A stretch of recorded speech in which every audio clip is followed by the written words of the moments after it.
like severe diarrhea or vomiting, seek medical help immediately. Together, we can beat cholera and keep our community healthy. This message is brought to you by Mainland 98.3 FM, Lagos. Stay safe, stay healthy.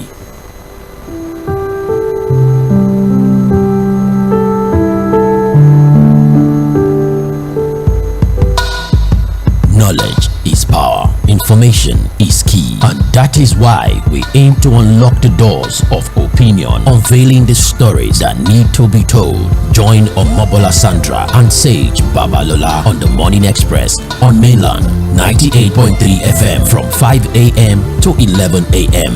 as we invoke the thought-provoking discussion, tackle the tough questions, challenge assumption, and give a voice to the unheard. This is the Morning Express on Mainland 98.3 FM. Welcome on board the Morning Express. Good morning.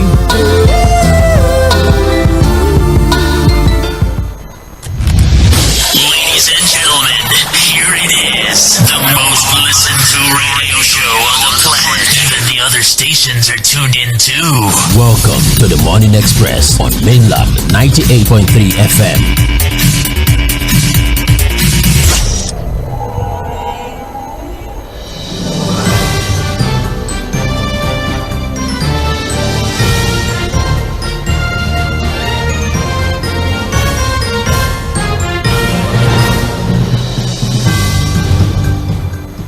Well, good morning and thank you for joining us. This is Mainland 98.3 FM, the sound of Lagos.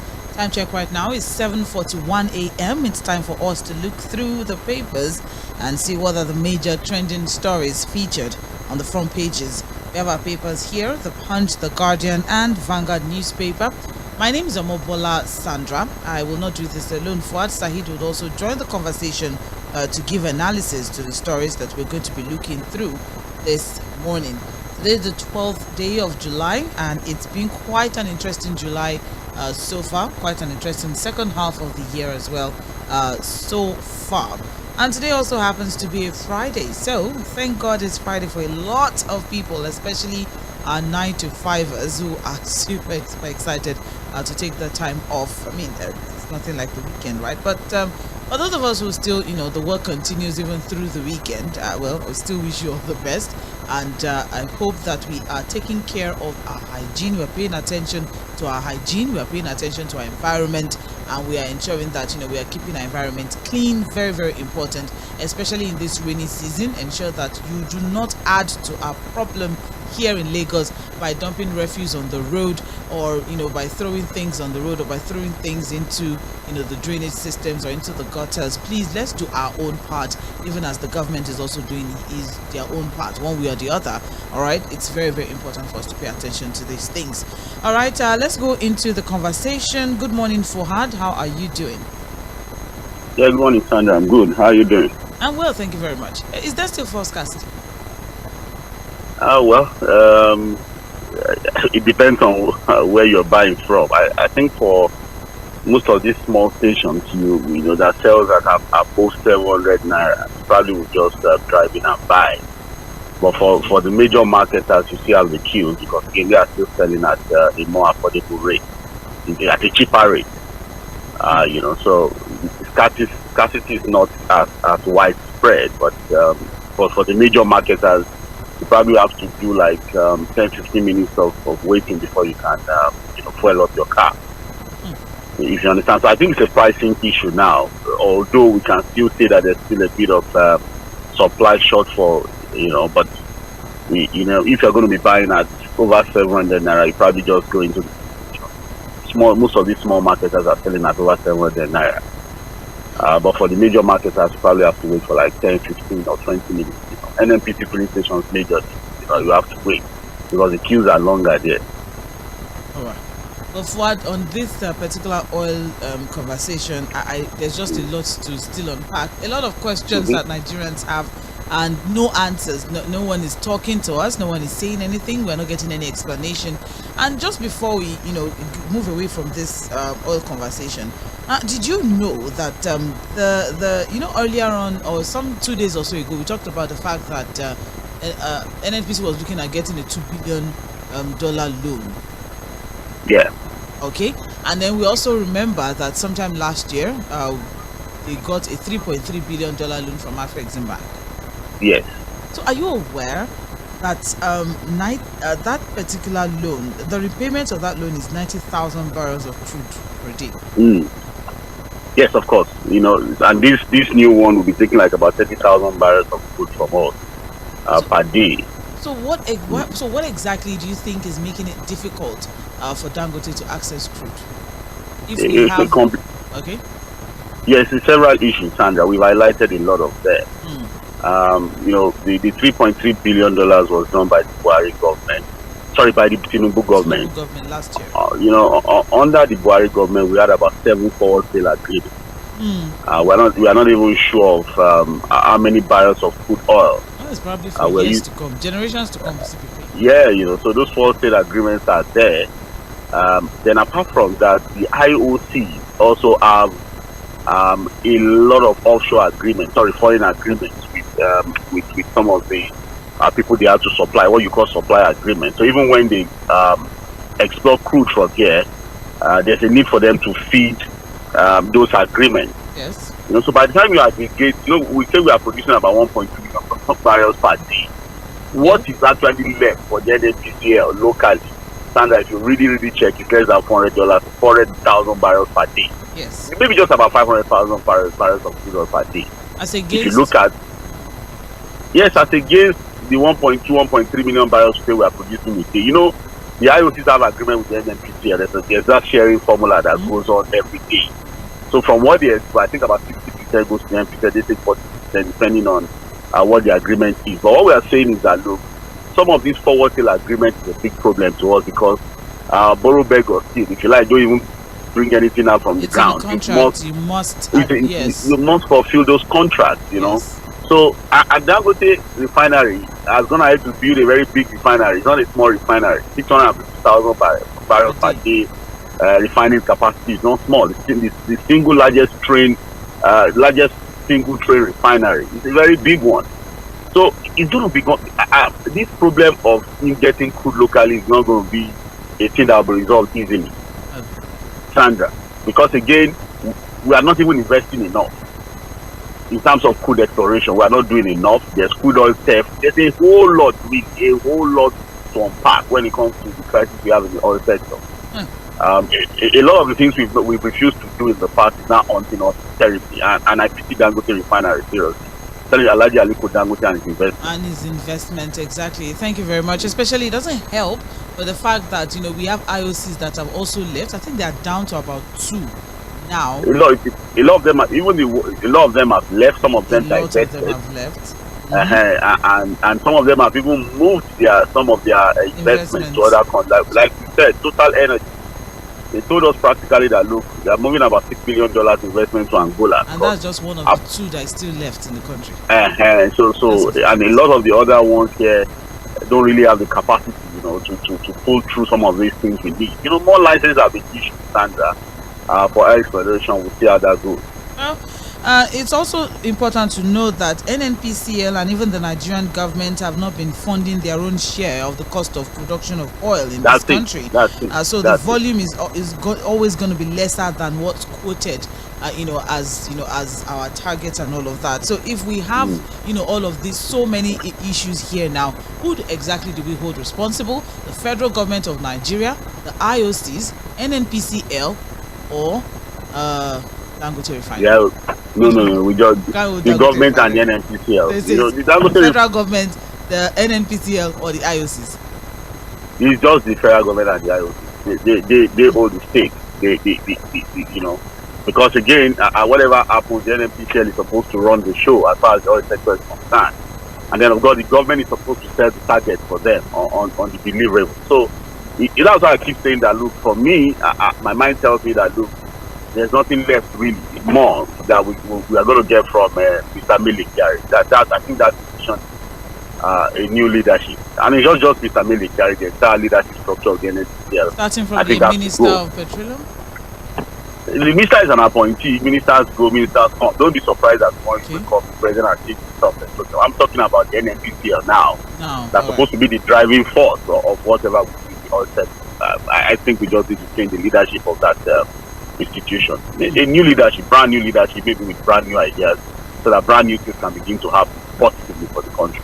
Thank you very much, Said Fuad. I mean, just as you mentioned, there's a lot to unpack from this. There's a lot that's going on in the back end as regards this particular one. Now, it's very unfortunate that Dangote's $20 billion investment is frustrated. It's in limbo at this time now. It's really unfortunate. And even though we have stake, in it. But $2.5 billion stake, 20% stake there. At the end of the day, it's just really unfortunate what's going on. All right, there's still a lot to talk about as regards the oil sector, especially as for decades now, Nigeria has been heavily dependent, on oil as regards, availability of dollars, because that's where our major source of dollars at this time, which is why it is difficult for us to, resolve our forex problem, especially after the unification of the naira. But forex window. But then let's move on to other stories that are trending for today. The conversation continues as regards the oil sector. The major headline on the front page of the Punch reads: Local government funds. Federal government floors governors as Supreme Court outlaws caretaker ESCO and joint accounts. And we have riders to that. Preventing democratically elected administration in local government is unconstitutional, says the Supreme Court. Tinubu, NLC, NULGE, that's the Local Government Employees Union, and others hail judgment. Ex-Ogun local government chair, Lord's president. So the story is on page 2 of the Punch newspaper. But before we go into that, yes, we broke the news yesterday as soon as it dropped as regards the Supreme Court judgment. All right, as regards the Supreme Court judgment, on the local government conversation. But just very, very quickly, the Supreme Court delivered the judgment brought against it by the 36 states. Let me just highlight the 3 major takeaways from the judgment. The court held that it is illegal for governors to dissolve democratically elected local governments. 2, the court has ordered the federal government to henceforth withhold allocations to local government that are governed by unelected officials appointed by the governor. So all this caretaker committee, chairmen and all of that, they would not have access to local government funds going forward. That's what that means. And the third is that the Supreme Court has barred the federal government from paying local government allocation through state governors, since the practice has been abused by governors. Now let's look at the report from the Punch newspaper this morning. All right, what we have now is that the panel has made all of this declaration. Let's not forget that we have about 774 local government councils in the country. Now I have a lot now here. Say for example, we have Rivers State that currently has caretaker chairman, and then you also have situations where the SEC of states, or the chairman of SECs, are appointed by the state governor. So when you still have that particular constraint, can we really applaud this judgment? Can we consider this judgment as victory when you still have that constraint of the fact that the state governors are still the ones who will decide who becomes chairman of the state INEC, who will conduct the local government elections? Well, Sandra, there's still a lot to unpack or talk about as far as getting proper local government autonomy in Nigeria. If you look at the report of the Guardian newspaper on this same story, it's not just a report. I think there's a bit of analysis to this particular judgment from the Supreme Court. There are 3 issues that have now been brought to the fore as far as this judgment is concerned. There's the political side, there's the legal side, and then there's the issue of morality. Number 1, Sandra, whether we like it or not, this judgment should at least be celebrated, because we are getting somewhere. It's still a long walk to freedom for our local government. Again, this freedom we're talking about is the freedom from the apron string of our governor. If you understand what I'm saying, it's not El Dorado yet. Yes, the Supreme Court has now ruled that all the states that are running their local government with caretaker chairman. About 20 of them, Sandra, 20 to 21 of them. I've refused to conduct local government elections. They've just appointed people to run the local government. So the court has said that, look, it's illegal, and in fact has instructed the federal government to hold allocations of those local governments until the right thing is done. That's number one. Number two, Sandra, the court has also ruled that, look, because these joint accounts has now been used by the governor, you know, that's one big opportunity to use. Still, practically, this money from the local government, because the court has said, look, from the federal government, pay them directly. Let these local government open accounts that you can pay directly to, instead of going through the governors and what have you. And then, Sandra, the most important one is the one we have now not addressed, and you just raised it. And the major issue that I think we should address is how elections are conducted into those local governments. Until we resolve that, I remembered when this same issue was brought up at the Senate in one of the cities. The Deputy Senate President, Senator Jᴏɪṛ Aᴊɪൡ, said that, look, no matter what in trying to get autonomy for the local government, if we don't address how elections are conducted into those local governments, we are just wasting time. Like I said, there's a lot of legal interpretation to this judgment, Sandra, because in the past, the same Supreme Court had ruled on this matter of local government financial autonomy. Because what the Supreme Court did yesterday was to overrule itself.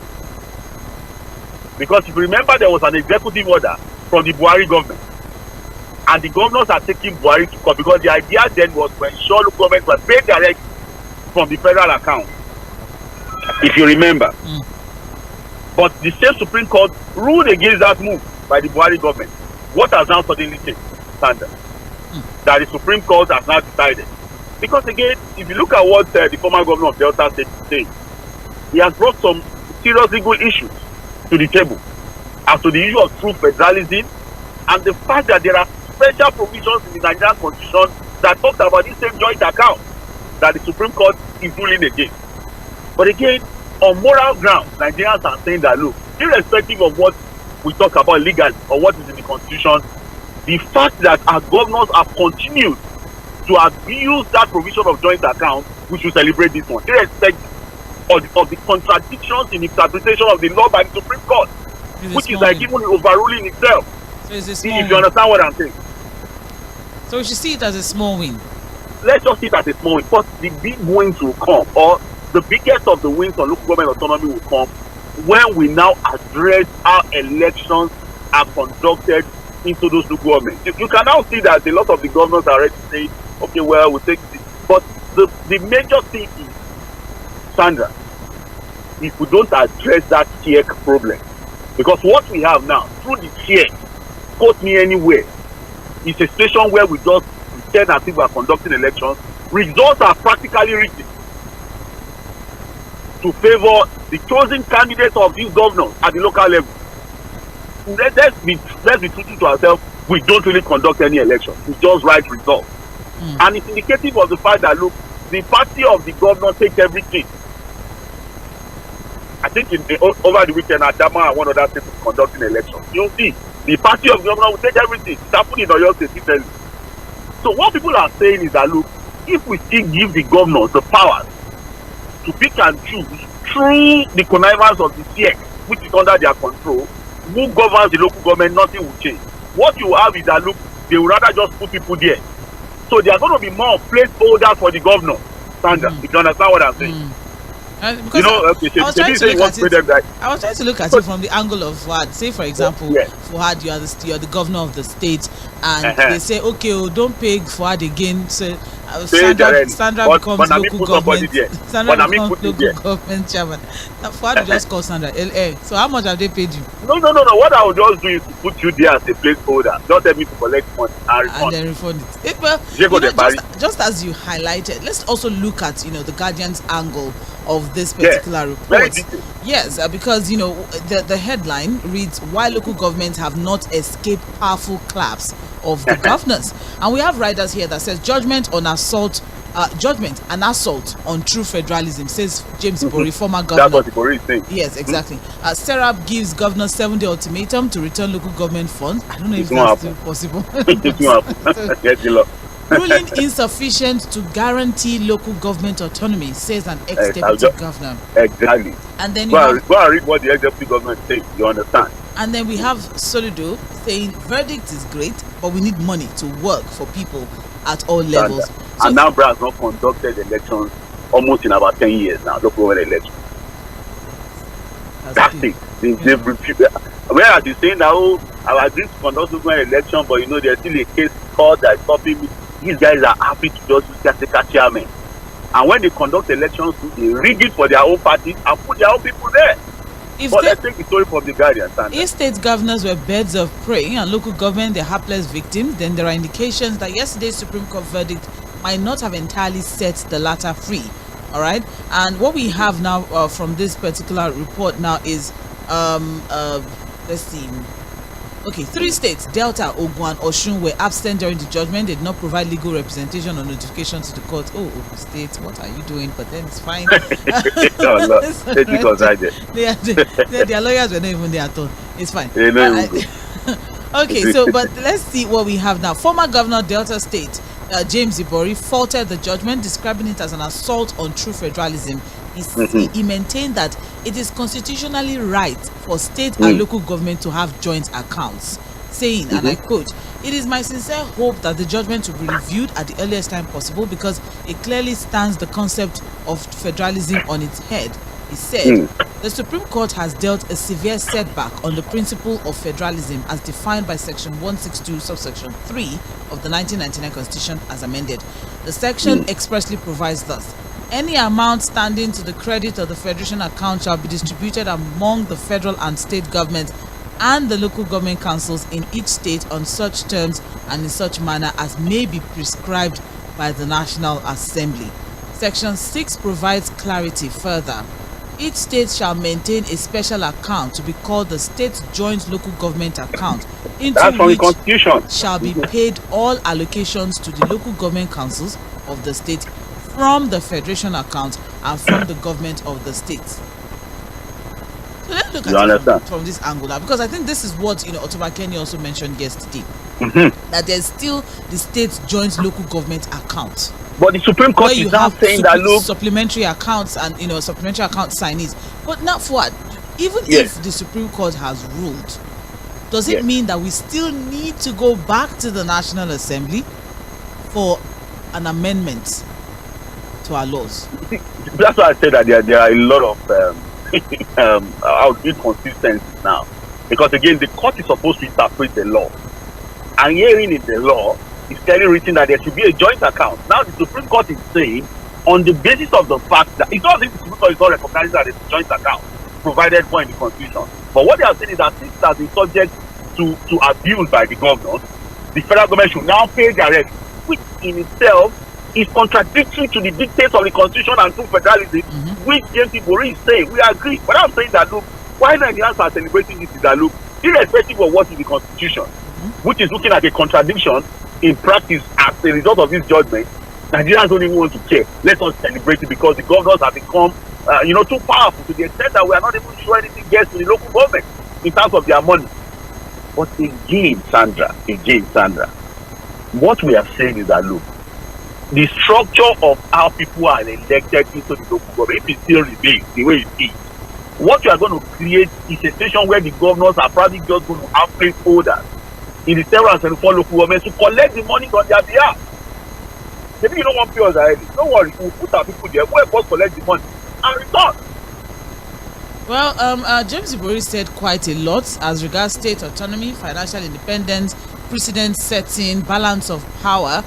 He said quite a lot. You may want to, dig deeper into the. But look at what the former deputy governor is saying, Sandra. But okay. Well, I wanted to also look at something else, as regards what. But let's look at what former deputy governor of Benue State, Chief Stephen Lawani, said, who's also a chieftain of the APC, said more needs to be added to the Supreme Court ruling in order to make local governments functional and relevant. He said the country will continue to labor in vain as far as elections into local councils are concerned.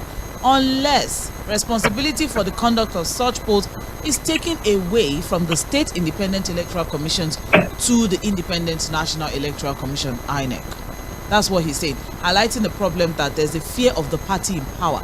So any election conducted by any SEC under that defining context will be useless and cannot be free and fair. That's very simple as that. Yes. So we're back to this same conversation. So even if James Ibori is saying, okay, so let the state, because there's a state joint account, local government account, and all of that. But even at that, why do we still have the fact that the state governors are the ones who appoint the chairman for SEC? Sandra, in the spirit of true federalism, it should not have been a problem, right? You know that in the US, for example, Sandra, in the United States of America, okay, even for the presidential election, do you know that the 50 states conduct the presidential election with different laws in their different states? Yes. In true federalism, appointment of SEC chairman by the governors should not be a problem under the spirit of true federalism. In fact, this idea of a joint account should not even be a problem in the spirit of true federalism.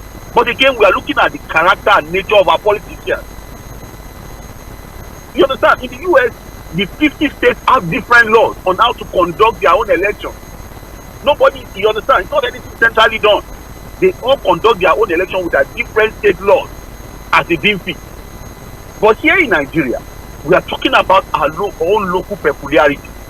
The nature and character of our politicians has shown that we are not such a disciplined people. And our corruption index is the reason why we are in this mess. And let me be very frank with you. What James Ibori is saying, when it comes to true federalism, is actually correct.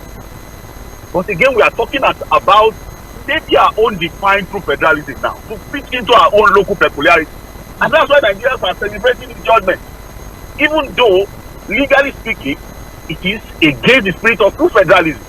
But what, like Mr. Demi of the Guardian was telling Papa, that maybe we are trying to fashion our own kind of federalism now to suit our own local peculiarity standard. But at the end of the day, if we still don't win the battle of because ordinarily the CA thing is not supposed to be a problem, but has it not become a problem the way the results turn out, where the part of the governor wins everything. Meanwhile, all the councillor seats are won. Anambra State Governor Charles Soludo said state governors would meet to review the judgment. Said, and I quote, "The Supreme Court is supreme. It is final authority. I am a Democrat. I believe in the rule of law. And once the Supreme Court has spoken, it has spoken. But at a fundamental level, yes, we need resources to get down to the grassroots. We need the people's money to work for them at all levels, whether at the federal or state and local governments." But then, answering questions on the president's recent pronouncement to the effect that only elected local government chairman will access resources, Soludo said, and I quote, "For me, I promised the people of Anambra that we're going to have local government elections, and I stated that in my inaugural speech. We have just passed the Independent Electoral Commission law of Anambra, and we are putting together institutions to be able to organize that. When I was elected, that was one of the things I promised our people, because in Anambra we haven't had, to be honest with you, I think the first local government election we had was in 1998 or thereabout, and the next one was in 2014, and that was it. That's all. It's a promise I made. I'm serious about it. At least under my administration, we've made sure resources got to the local government and all that's of that. That's the man that has spent how many years? He has not conducted it to go election. I'm a believer. Yeah. I'm a believer. This was standard before this judgment. This was not what Mr. Soludo was saying. He was saying everything completely different from what he's saying now. In fact, a state has gone to the Supreme Court again yesterday, seeking interpretation of this judgment again. I think Adama has seeking interpretations of some of the sections of the constitution on this issue of true federalism. Just as James Ibori had raised. What you are going to see now is that these governors are going to go back home to begin to devise new strategies. Standards, the constitution only recognizes how many local governments? 774. What about the states that have created LCDA? Lagos has 20. Lagos has 20 recognized local governments under the constitution, whereas we have another 67 LCDA. So now that monies are going to be paid directly to 20, how would the other 37 get funded? They will go and collect it from their local government. From who? Which local government? Where they are under. Which I think that's where the interpretation now comes in. That's where the interpretation. I think that's not only Lagos. Ēkìtì has done the same thing. It's not just Lagos. Ondo State just inaugurated his own caretaker council chairman. You understand? So that's why I said that it's still a long walk to freedom. Sandra, do you know why it's important for us to talk about how elections are conducted into the local government?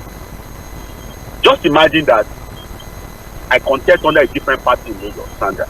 I want you to look at the bigger scenario now. Yes. And maybe I just look for a party, maybe YPP or something. And my people in Lagos Island did 50 to come and run their local government for them. Out of the 20, recognized 20. Do you know that if I'm elected from a different party from the APC, and my money stays directly, I will not want one cover to the NCC. Are you aware? If I'm elected by the people, independently of any influence from the government, the election is conducted properly. Maybe I look for a good party. I tell my people what I want to do for them at my local government level, and they elect me. And the money is paid directly to me as one of the recognized 20 local government in Lagos. Will any HDA come to me to demand for money? Would I give anything? This is why I think leaving this aspect of conducting local elections out of calculation has shown that nothing will change for now. I'm telling you. Because what the governors are going to do is that all of them now will already conduct these local government elections using the shares. All these short, these shady elections will happen very fast. I'm telling you, the next 1 or 2 months now. And at the end of the day, what they will just do is to clown people in those local governments who are going to be placeholders for them to collect the monies and return to them. Simple as ABC. Well, the president has said the onus is now on local council leaders to ensure that the broad spectrum of Nigerians living at that level are satisfied. Not until we address how elections are conducted. Exactly. Nothing will change, Sandra. All right. Thank you very much, Said Fuad. We've dealt quite a lot of time on this particular report. I think we can move on now to other stories. This is Mainland 98.3 FM. It's 11 minutes past 8, and you're listening to Trends in the Papers. Aside from that, we also have here on the front page of The Punch, minimum wage. The president and Labour has adjourned talks until next week. Comrade Joe Ajaero, the president of NLC, has said that the meeting was just to discuss the hardship in the land. There was no negotiation talks involved at all. Yes, that's what he said. And so really at that level, it was just to after all the back and forth, so they just went there talk about the hardship in the land. They didn't discuss figures. But the president has been caged. So it's a good thing that they were able to. No, but they were able to see him. Even if they said the president, but now the Labour leaders are in front of the president, so they just went there to go and tell him that Nigerians are suffering. Yeah. They didn't discuss minimum wage figures. There was no negotiation. That according to that's what So they just went there, Mr. President, didn't power in that's all. I see the president is not aware of the reality of it. Senator Ali Ndume said the president is not aware. That the people around the president are not telling the president the truth. Okay, well, but when the Labour leaders had the opportunity, so they were just went telling the truth. Yes. But they didn't discuss their own, the major thing that they've been talking about, they didn't discuss it with the president. Next week is upon us already. How many days to next? 2-3 days now. By Sunday, we'll start next week again and see what comes out. All right. Because I doubt if there was no figure discussed. Maybe the president has already told them that when you go and tell your people that 2,000 will pay. They need to get back to the people. They need to discuss with their people before they come back and finalize. So what are they discussing with their people? When they didn't discuss anything, when they didn't negotiate anything? Well, that story is on page 20 of the Punch newspaper. Moving on now, we also have here UK varsity reviews fees for Nigerian students facing expulsion. That's on page 7. I think that's a good one for them because they have been struggling because of the forex and all of that. We also have here PDP alleges contempt as Aida Tiwa appoints council caretakers. The story is on. That's what I'm saying. He's just starting the way the record was ruling against what he was doing. Page 40. All right. We also have here 33 billion naira fraud. Ex-power minister collapses before trial. Remanded in prison. This whole thing of people just. I'm absolutely. The man just collapsed. He was sweating.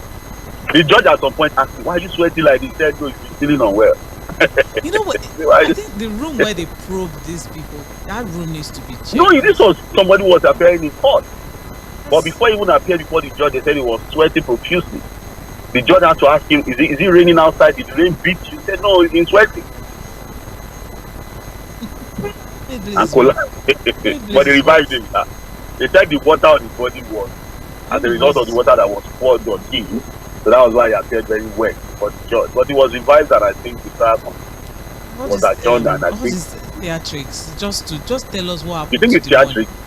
Maybe the man is unwell, truly. Well, I mean, just how many weeks ago we watched that man from customs. Customs, you see that he plumbed and died. So sometimes you can't be too sure about it. But you know when you are faced with something that you know is going to stress you, and you have underlying health conditions, you can just, because you know that what you're going to go and face is a serious issue. Look at me. So you see that the man might actually be unwell, truly. Yes, it's very unfortunate. But is there any other way that these people can be probed without their health being? They will be probed now if their health is on, so they should stop probing them because they are not well. But when they are stealing the money, they are always well. If you are well while stealing money, where you are facing the probe. The story is on page 7 of the Punch newspaper. Also have here, public officials received 721 billion naira bribe in 2023, and that's coming from the Bureau of Statistics. I don't know how they got those data out, because I read the story. I'm like, how did they conduct this? So that means they know the people that are collecting the money. Did they go after them? It's time I read the story and you understand what I'm saying. How did they conduct the survey? They were even talking about how much was paid in this, who they paid it to. I'm like, how did you get this survey? Unless some people just sat down somewhere and put the figures together, but this is almost an extremely difficult survey to conduct. Read the story, you understand what I'm saying. I'll read it later. We have to look at, because I don't know if okay. Let's say Kanipé, they took the 721 billion.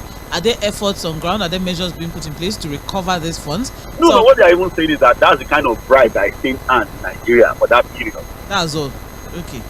Moving on now, finally, on the front page of the Punch newspaper, federal government and IOCs agree on crude supply to Dangote and local refineries. So the federal government and crude oil producers in Nigeria have committed to working towards a sustainable supply of crude oil to local refineries under a market-determined pricing system. And so they said the aim of the commitment was to ensure that while operators, that the crude oil producers, do business optimally, the refineries are not starved of feedstock. So accordingly, the NUPRC, that's the Upstream Regulatory Commission, has directed oil refiners in the country to provide monthly price quotes on crude supply. We're speaking English, Sandra. Hello? I'm with you. We're speaking English, really. We've already highlighted the problem. Because again, this idea of, it ensures efficient supply of crude, blah blah blah, and what have you. We are still speaking English. We know what the problems are. We're just refusing to address the problem the way we should address it. We don't have enough crude to give to Dangote refinery. There's a lot that we've done in the oil sector that will make it extremely difficult for him to get enough crude supply. That's just what it is. All of these stories about commitment to supply, commitment to do this, is just really starting to surface. We know what the problems are, and until we fix those problems, which will not happen very fast. What about all of those forward sale agreements we had? What about oil tech standard? What about the obligations of the IOC to people they are giving fuel to outside of the country? There's a lot to unpack on this issue, and I think we're just being economical with the truth. But if Dangote is able to get enough crude, well, we'll see. But I doubt it's going to be able to get enough for some time to come now. It's going to be, it's not going to happen very fast for him, and I think he already knows that. Thank you very much. Moving on now to the Guardian newspaper. It still trends in the papers on Mainland 98.3 FM. And we're looking through the major stories here. Moving on to the Guardian newspaper, we've already taken the sub-major headline on the front page of the Guardian, which is the local government autonomy conversation, which is quite extensive as regards, reactions and responses and analysis of, the reactions of people on the Supreme Court judgment. The story is on page 6 of the Guardian newspaper. We also have here as a sub-major headline, filthy abattoirs, unhygienic meat processing spike dire health concerns, especially with this cholera conversation that we've been having. You go to some abattoirs and you just see the environment. That's why we tell people, smell and everything. Yeah. Ensure that even when you wash your food, ensure that you cook it well. very well, and even eat it while it is still hot, because then whatever organisms or bacteria or whatnot would not be able to stand that heat, and you'll be able to eat something good, because God will help us. And ewedu leaf will not. Just cook your food very well. I think that's the advice we can give. Yeah. All right, still on the front page of the Guardian, arrested vessels cost Navy $10,000 daily in maintenance. I don't know if can you make sense of $10,000 daily to maintain arrested vessels? Yes, I don't know. Can you help to break that down? $10,000 to maintain. What are they maintaining when you arrest a vessel? What's that? Can you help us out? I don't know, because I don't know why we don't confiscate some of these things. When you arrest this vessel, the Navy has declared financial implications of conflicting court orders, bureaucracy, and deficient documentation on arrested vessels, which cost the agency $10,000 daily on maintenance and the safety of arrested vessels. These vessels you are talking about, are they not the vessels that come to steal our food oil? Yes. And when we steal them, we take them over. And what does it take to take them over? So what are we maintaining? I think it just become public property. We can even auction them, sell them to whoever wants to buy them, or keep it them. My mind tells me that there's no need to keep, unless there are, of course, maybe some of these will go to court. But go to court. And that's what they're saying, that because there are contradictory mandates from different courts, and so they don't know what to do yet with the arrested vessels. Coming to steal our food oil. About the arrested vessels. So what should we do? Should we destroy them? Should we take them up? Because what exactly is the way forward? And so because of that, my goodness. So we're doing $10,000. You know what $10,000 is? Daily. That's about 1.5 million naira daily. 1.5. Did you say 1.5? I said 10,000. Oh, that's about 15 million naira. Yes. Daily. Yeah, yes. 15 million naira daily. Sorry. So in a month, daily. In a year. What? That's the issue for me. Daily. That's about 15 million naira daily. What kind of maintenance really on those vessels would cost 15 million naira daily? There's a huge amount that's been spent on maintaining arrested to maintain something that has come into your country to steal your property, your resources. So according to them, they said each naval ship that is deployed to the location of these arrested vessels consumes not less than 33,000 liters of diesel every week. Every day. Every week. Every week, right. As well as other costs in ensuring that so when they don't sink. So they don't sink. I don't know. The arrested vessel or the boat that goes there. The naval ship. That is protecting so they have to them. I'm sorry, I'm confused. I don't know. Okay, so should we just be destroyed the arrested vessel? That's the story. There's a lot of millions of naira. I don't know what to say. As you can see, vessel my level of custody and confusion vessel security costing us so much. And somebody comes to steal your resources, you are still paying a lot to secure and maintain. Anyways, along at that, God will judge this one. That's all I can say. It's alright. Yeah. Stories on maybe somebody else. No, maybe someone else can check the story out. And please help us out. It's on page 3 of the Guardian newspaper. It's on page 3 of the Guardian newspaper. So, and we have millions of liters of stolen crude and refined products that has been seized. So for the vessel security and for vessel maintenance, $10,000 every day. Why is it dollars we are spending though? Dollars. Is it not in Nigeria? Did they seize them outside the country? No, dollars to make it global. It's a global problem. What? Yes, now. How would you understand that it's big money to use naira? Because I'm trying to understand why we're using dollars to maintain we're talking about Nigerian crude that was stolen in Nigeria by Nigerians and seized by Nigerians and maintained by Nigerians. Sandra, we're talking about stolen resources that are dollarized, that are priced in dollars. Oh. So you cannot, so everything has to be done in dollars. You understand now? Sorry, thank you very much. Let's move on now. Because I think I'm done with that. The story is on page 3 of the Guardian. Moving on now, we also have here Cardoso links inflation to failed 10 trillion naira intervention funds and CBN overdrafts. And that is on page 15. Yes. He's still blaming his predecessors, right? The blame you have to end, Sandra. I think they have to stop blaming us, the past government. They knew the problem before they took the job. Even the president said, don't pity me. I know what that takes for me. So this idea of always blaming the past government, people elected them to come solve a problem, not to continue to tell them what the problem is. You understand?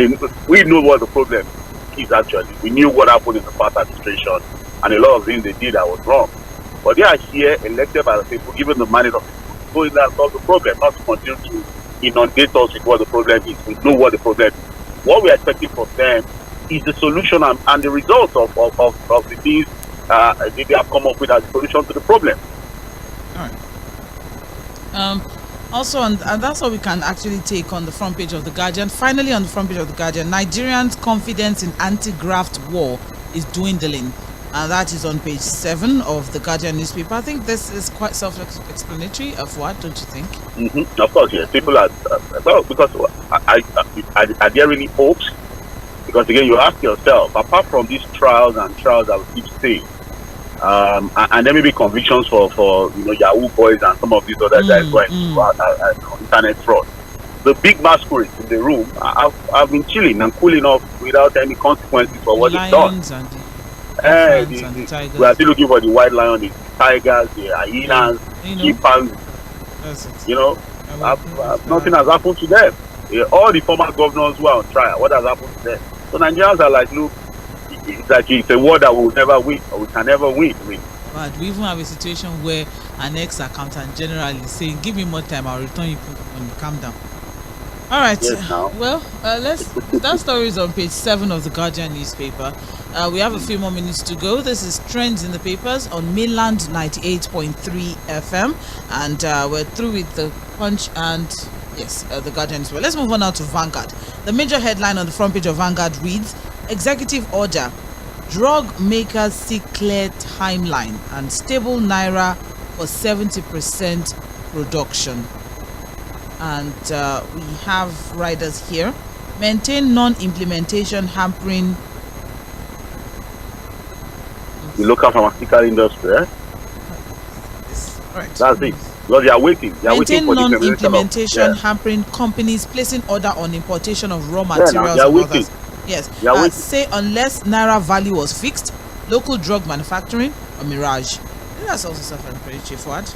You know. Recently, the president announced that there will be import waivers, waivers for pharmaceutical, material that will be imported into the country.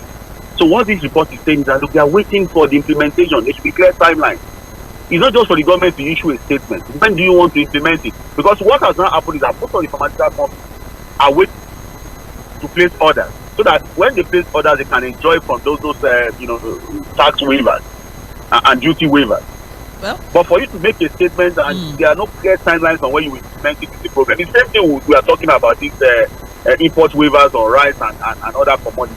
There should be clear timelines as to how the government wants to implement the policy. That's what they're all saying. We have here that remember when the Minister of Social Welfare released the order that there are things to be done by the AGF and those things will take a while, but then implementation needs to commence soon. We have here the National Chairman Association of Community Pharmacists in Nigeria, Adewale Oladibu, said executive order alone was not enough to bring down the prices, saying that implementation was just a starting point towards improving access to quality, and there should be follow-up as there are processes to be followed. We also have here the Pharmaceutical Manufacturers Group of Manufacturers Association, that's the PMG arm of MAN, the Association of Community Pharmacists in Nigeria, Association of Medical Lab Scientists have expressed displeasure over delayed implementation of the executive order that was recently signed by the president. Reacting, the groups who are major stakeholders in the pharmaceutical sector said a clear time frame and commitment from the federal government were crucial for the implementation of the executive order. They also contended that unless the value of the naira was fixed achieving the country's target of 70% in local drug manufacturing would remain a mirage. So that is, the issue that they are facing at this time now. They are ready to do what is necessary, but the government to do the needful. Government needs to do the needful, especially in a country where we import over 70% of our medicine in the country, and even the ones we produce locally, 30% that we produce locally, 90% of the raw materials that are needed, active ingredients, are still imported. And so, if the forex is high and the policies are not being well thought through, yes, we're going to be having these issues. Unfortunately, that's a wrap for today on the trends in the papers. We've touched the other areas of trending stories on the front page of the Guardian, because alleged 33 billion naira fraud, ex-Prime Minister Maman slumps in court. We've already talked about that. Edo 2024, Obaseki inaugurates 20-man transition committee, and that's on page 7 of Vanguard. And finally, just above the masthead here, inflation, we are suffering for ways and means loans, says Yemi Cardoso, CBN governor. We'll take a short break. So it's not Binance. It's not Binance again. Binance and cryptocurrency. No. He left those ones now. It's the ways and means of having. On the moment, the fact that it was the office of the NSA that was handling that issue, it all just went very messy at that point. All right, Sandra. Let's take a short break. It's all right, Fwa, don't worry. Just take a couple. No, it's okay. It's okay. Let's take a short break. We'll be back by 8:40 for Mainland Focus. Where you get to be part of the conversation.